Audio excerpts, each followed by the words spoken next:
So let's look at like the worst case scenario. Let's say the power goes off, there was a bad storm during the winter. I don't know if it's going to be charging to the full capacity because usually in winter months, we're getting less sun hours. Really, the key thing here is that cold temperatures are really bad for batteries, lithium batteries. Well, so what would be the solution? Like if someone had to walk away from this conversation about batteries and be careful of weather.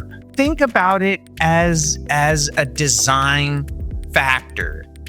If you know that your batteries are going to be in a cold environment, know that you don't have the full rated capacity to pull out of them.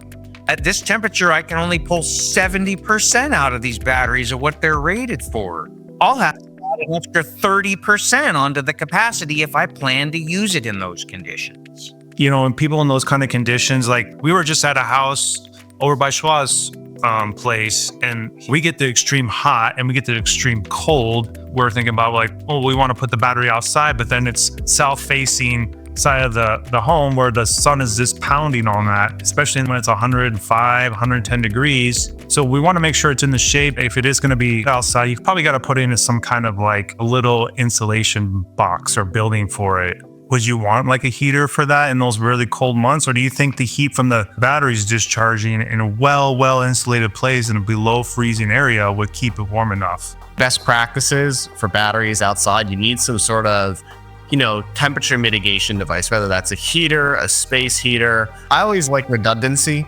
So, I would put it in the shed and put in a heater because I'm of the mindset that I'd rather have it and not need it than need it and not have it. Can you have it in the sun, but it's shaded?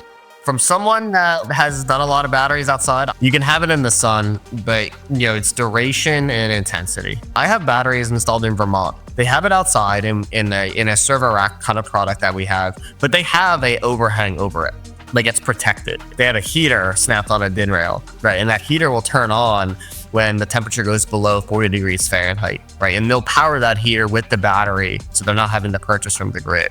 It comes back to doing your research. One of my recommendations for folks is consult a professional permitting, design, or installation company. Like having someone design it for you and give you some guidance on, the little tips and tricks that will help the longevity of your battery system is so huge. Like if you're serious about battery storage and putting a power plant on your home that's going to store energy, you just don't jump on because you saw a battery for super cheap and there was like a 50% discount. Like you should really work with some company to help you design that and actually make recommendations. Schwab knows all the downfalls of battery storage. He sees it daily. So if anybody has any comments or questions, leave them in the comment below. I'll pass it off to Schwab.